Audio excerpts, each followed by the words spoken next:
So I think something that's really brilliant about Wicked is that while it might seem that it's kind of following a standard kind of Hollywood trope of, okay, we're going to take characters that are usually good guys and we're going to show maybe ways in which they're more three-dimensional and could be bad, and we're going to take the villain and we're going to give them the backstory and show why they actually could be sympathetic.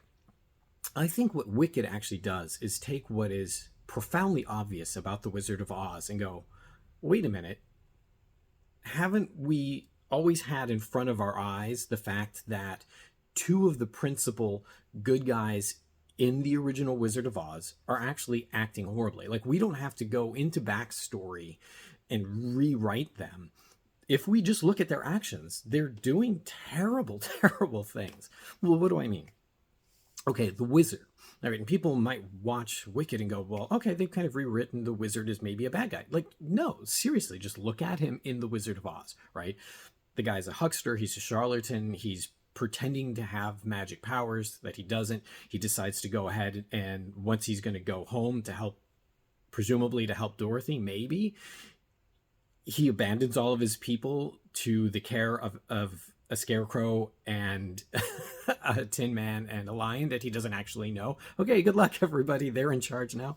But most problematically, he literally tries to get this little girl killed, right? So Dorothy comes to him asking for help. He's like, sure, I'll help you if you go kill this enemy who I myself am unable to defeat in all of my wizardly powerness, right? And so I think that it's even worse than if he was like, oh, okay, I'm going to try and get this child to go fight my battles for me.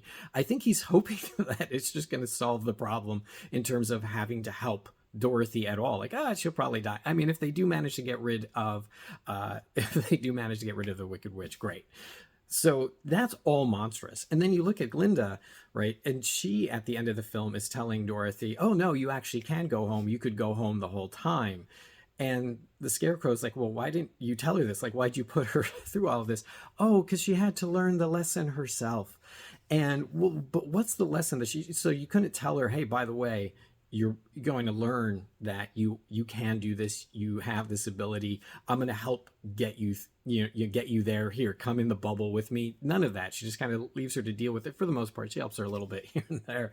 But the problem for me more than anything is the lesson itself, which is, I think there's no place like home. Like, because you're like, wait, what lesson did she have to learn in all of this? There's no place like home. And so basically, like, learn to stop whining, learn to be happy with what you have. You live in this miserable dust bowl where people are trying to murder your dog. But remember, there's no place like home.